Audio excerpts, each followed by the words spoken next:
Okay. Hello, everyone. We are still in Australia. We haven't traveled virtually to anywhere else outside Australia. We are somewhere in Western Australia, and now we have Dawn and Ron from Southern Forest. And without me going through any details, I want them to go through an introduction. Dawn, Ron, it's up to you guys. Yeah, my name's Ron Kemp. I'm originally from Pemberton, which is about a half an hour drive north of here. I come from a family of 9. I grew up on a farm. Been farming all my life, actually. Hadn't stopped. And, met my wife in 1996. And then we moved to Northcliffe on one of our other farms, and been farming there ever since. We've been here nearly 20 years now, 21 years or so. Wow, that's great, man. So otherwise, we're just farming. Yeah. What about you, Dawn? I was born in Namibia, which is just north of South Africa, and I came over with my mother when I was 17. Wow. So, and then Mum met Ron, and they eventually got married, and so sort of been hanging around them and the farm ever since. But I lived up in the Pilbara for the last 6 years, sort of going back and forth and working on the farm and going back up north to the hot weather and coming back to the cold in summer while it was the busy season. So yeah, and I'm a mum. I've got 4 kids, so that keeps me pretty busy, along with working on the farm and everything else that goes with it. So that's great. That's great. I hope there will be a chance for me and anyone else watching this video later on to visit that beautiful farm. I can see in the background, but definitely the actual will be much beautiful than what I can see now in the background. Yes. Yeah, it doesn't quite make up for it. Okay, that's great. Okay, now I want you guys to elaborate more about the tea business or tea farm, whatever you guys are doing in that area. Different sort of tea, whatever you guys are growing. Well, we planted our tea in 2007. Wow, 14 years ago. Yeah, 2007. So they're quite established. Yeah, quite established plants now. So, and the processing plant took us quite a few years. We never put a processing plant in until 2013. We started selling online in 2016, September 16. Yeah. Took quite a few years to find a processing plant. We were going out of 3 countries, India, China, and Japan. We finished up buying our processing plant from Japan. So a good response from them, very good backup, all that sort. Yeah, so we're quite glad we did finish up buying the one from Japan. Right. Yes, so basically we do a Sencha green tea. Sencha green tea, yeah. That's the style of tea. And well, as you know, all tea comes from the same plant, but our varieties, our cultivars are all Japanese cultivars. So we had to get them imported. Well, the ag department got them imported, and then we sort of got them from a local nursery. Yeah. So it's it's a big thing growing green tea, because it's not something that just happens. You know, the tea we have in little bags that you get, even, you know, the black tea, and that the amount of work and the processing and to get it from the farmer all the way to the consumer is massive. You know, hats off to any tea farmer out there. That's right. Yeah, it's and we're lucky because we have, you know, it's all mechanized. We harvest with a harvester, and so nothing is sort of hand-picked and that. And then once it's harvested, it just goes straight through to the processing. So yeah, it's all process, and that's about it, really. Sort of lost the word, yeah. That's great. Ron, you want to elaborate a little bit more on the processing for the people watching this video to know what we do with the tea? Right, yeah. It's when it's brought up from the paddocks, it's put into a hopper. Got a 600 kilo hopper, which you can leave the tea in there for 12 hours. It's all got circulating moisture air through it. won't go off. And it goes through a cutter into the steamer. It's got to come out the steamer at a certain colour. When we do the test before it goes, or when it goes through, you do the test of the certain colour you're looking for. Goes into a dryer, a cool down machine, and up into a big dryer. You can just tumble dryer, rolls and throws it around actually. And it stays in there for must be 70 to 80 minutes on the first one. It's got to come out at a certain stage, which you've got to monitor it and make sure it comes out the right. Yeah, you have to grab handfuls of it and it's got to unfold. It's got to unfold in a certain way. Yeah. Before it goes into the next processing plant, which when it comes out of there, it'll go into the next one. The other one's a roller, rolls into needles and dries it at the same time. So it just stays in there till it gets fairly dry. And it might stay in there for 50 minutes, 45, 50 minutes on that one too. Then it goes into another dryer, which is just an endless dryer. It stays in there for 30 minutes, comes out the other end and blows into a big container where we bag it up. Once it's come out the end, put it in the bags and it puts into the cool room. And when we want to do a batch up for people who's buying it, we're going to put it into a roaster, usually for 45 minutes. And once it's done that, it's ready to sell. But if we're going to put tea bags, it's got to go into a cutter, cut it down so we can put it straight into the tea bags. Once it's cut, we can do tea bags, and that's about it, really. Okay. Like I said, the process for the tea to go through the actual process up to bagging takes up to 3 hours just to do, because the process does 90 kilos at a time, puts that 90 kilos through in 3 hours. Yeah. Okay, good. So you guys doing both loose leaf and the tea bag? Yes. Yeah, but and powder too. We do powder. Yes, Powder, like, okay.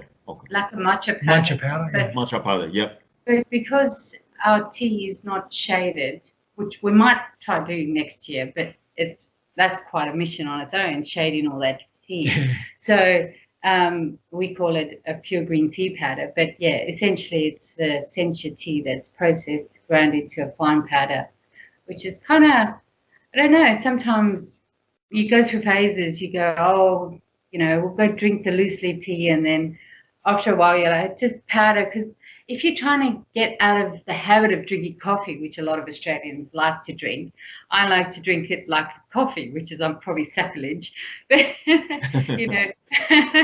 probably a teaspoon of powder, sugar, a bit of milk, and not too hot water. And I find that you can sort of wean yourself off coffee because it's a similar sort of taste, almost, but not. But I think it just tricks your brain into thinking. But I almost prefer it after a while because you don't have that acidic flavour in your mouth all the time that coffee gives you. And tea is such an alkalizing herb, really. It's so great for our bodies. Exactly. Last 2 years, I've just been drinking tea now. I used to drink coffee. Have a coffee every now, mostly tea now, all the time. So, no more coffee for you, Ron? Not much at all. One a week. Otherwise, it's just tea with no milk. I use the powder, actually. Powder, no milk, just straight. That's great. It is. I feel like that too. So. And on the tea farm, of course, this is maybe just a general question.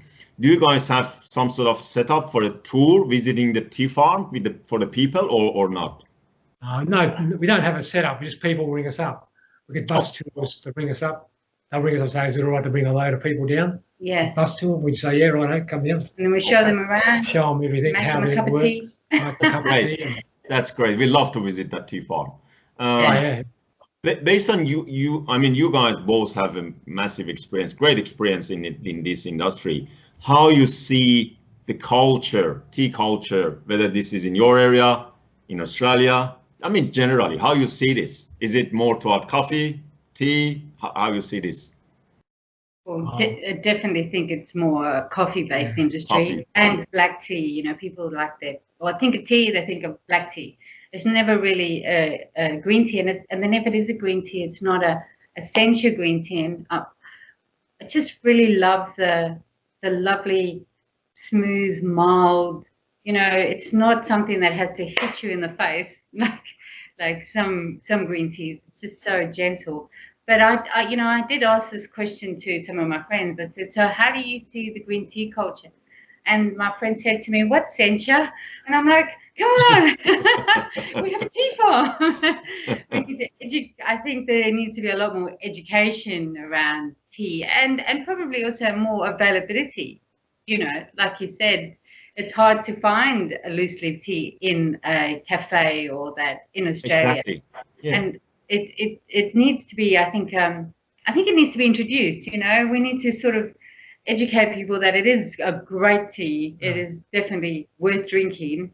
And I think a lot of our customers, they try the tea and they go, oh, wow, that's really nice. That's great. And we always get those repeat customers. They just, they're so happy to have found the loose leaf tea and not just your normal run-of-the-mill supermarket teas. Yeah. So hopefully it's a growing industry. It's a growing thing in Australia. And I believe the same. Yeah.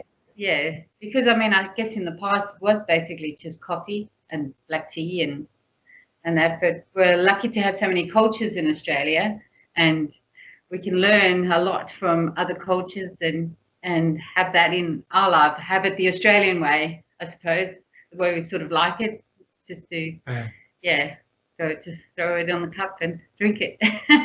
Very valid point, Dawn. You mentioned this in a great way. As you said, we have different cultures here, and it's good to see what we can get from tea is not just the black tea, as you said. So we have a variety of options from tea, and they are all having lots of health benefits, which is great for the people to know. So my other question would be, considering that you guys have this tea farm, as Ron mentioned, you started in 2007. Am I right, Ron, the tea farm? That's right. Yeah. So you guys should have lots of experiences or the issues, or not the issues, how I can say, maybe some funny story or anything happened to you guys when doing the tea farm, when growing the tea, when, I don't know, going through the process. Anything happened? Anything you want to share with us? Oh, wow. There's lots of snake stories. Lots of snake stories. The snake stories go through the roof. Yeah. Just last week I was mowing, because we don't use any herbicides or pesticides. So basically we mow and whippersnipper all our weeds. It's all weeded by hand. So. Weeds down, and we weed by hand. So we stick our hands down this tea. And well, the other day I was mowing and I had 7 rows left. Okay, so I was like, yes, 7 rows. I went to mow down, and there's this lovely big tiger snake lying, but he didn't want to move, and I didn't notice him until my mower had run over him with just the one wheel, and it just slowly slid away. And the tea, you can't back the mower out, and you're walking, so you have to walk past it, and all the time I'm going, ooh, I hope this thing just keeps going. Wow. But even the other day when we had the fresh care lady come over to do our auditing, a snake slithered up to the glass door and looked in at the house. And it was that's the one on our Instagram page, and it just, you just sort of, you have to get used to them. You just have to learn to live with them. Like one day I was there. Yeah. One day I was there in the tea, and I was weeding, walking up down the road, pulling the weeds out by hand. And I look up and there's a snake sunning himself on the road. No, on top of the big tea. tiger snake. And he looked at me. I kept going. He looked at me, just stood away. Yeah. If you don't harass them too much, I think they'll worry you. There's a lot of snakes in that tea what we got there. Yeah. You just see them every now and then. And I think it's also because, if you don't actually spray with anything, you have a lot of insects, and you bring the insects, you bring the frogs, and you bring the mice and the rats, and then the snakes. And the birds, so lots of birds. They get a good feed when they're in there. So. Yeah. Oh, great. So, so far I enjoyed the chat. And one of my, somehow I can call it my last question is, at the end of the day, we have lots of tea businesses locally in Australia. And you guys are the tea farm, are the source. What is your message to the people doing the tea business locally? I expect you guys need the support from them. Am I right? What would be your message to these guys if they're watching this chat? I think probably if you're a tea lover, really try and get local tea, because it's really fresh. There's no waiting for it to come on a ship or a plane. We only sell the season before, and then once it's a couple of years old, we actually just fertilize our trees with it.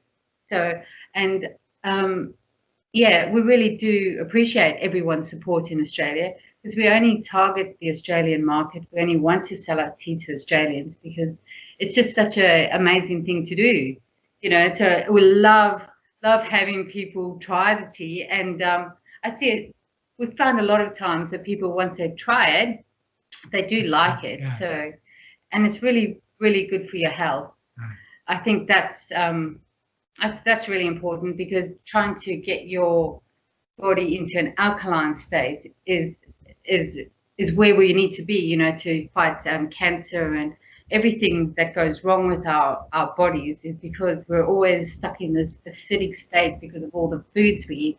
And tea is a great refreshing way to help your body adjust your pH levels, and then sort of everything goes away. Your aches and pains go away, you feel younger, you look better. So it's definitely worth making the change to tea. That's very valid point and very important. For me, I'm thinking the same, Dawn, and also Ron, since we are living in one country. I appreciate anything from any other country, but at the same time, when we have something locally, we need to support that local business as well. When we have the tea growing in Australia, we need to support that tea farm in Australia. I believe the same. Top of my head, I don't have anything else. Any other question? Do you guys want to share anything else? Anything missing? Anything you have forgotten to say? The only thing really is we do sell our tea in every state in Australia. So yeah. Yeah, mostly online. Online. Through our webpage, and and also we're trying to, you know, do other things, like we were experimenting doing a white tea. Yeah. So, and that was actually quite tasty. I'd never tried white tea before, and I was surprised about how different the flavor is, you know, because it's only the really young leaves, and you just dry it, you sun dry it, and I was actually surprised at the color and the flavor of it. So hopefully in the future we might try to do more of that, but it's just a matter of time, really. Yeah. It's patience. basically my parents and myself and my sister. We do all the work on the farm. We don't hire anyone, so it's you know, it's just a matter of getting it all done. Yeah. That's great. It's a family teamwork. Yes, that's right. Pull together. That's great. Okay. Yeah. Thank you so much, Ron and Dawn, for your time. It was great chatting with you guys. And good to know, for me, up to a few months ago that we start connecting to each other on Instagram, I myself, which I'm a tea lover, I didn't know that we have that tea farm in that beautiful area. I was aware of some others in Australia, but not about this one, which is great to know. So, and it's good for the people to be aware of what we have locally. And as we discussed before, just support each other. So thank you so much for your time. I hope there will be a chance for me and anyone watching this video to come to the farm, visit that beautiful farm, and support you guys. Tell them where it was. Well, hopefully once everything clears up and we're free to move around again, it'll be awesome to have more visitors to the farm. So yeah, we're in the beautiful Northcliffe in the southern forests of Western Australia. It's a lovely place to be because we have all those beautiful karri trees around us and a lovely ocean, and it's not far from the ocean. Yeah. Yeah, it's a gorgeous part of WA. Yeah. That's great. Hopefully we see you one day, Barry. Thank you so much. And if you guys coming to Melbourne, I will put my number so we will be in touch. Okay. Okay. Thank you. Thank you. Thanks, guys. Thanks for the chat. Okay. Bye-bye. Bye. Bye.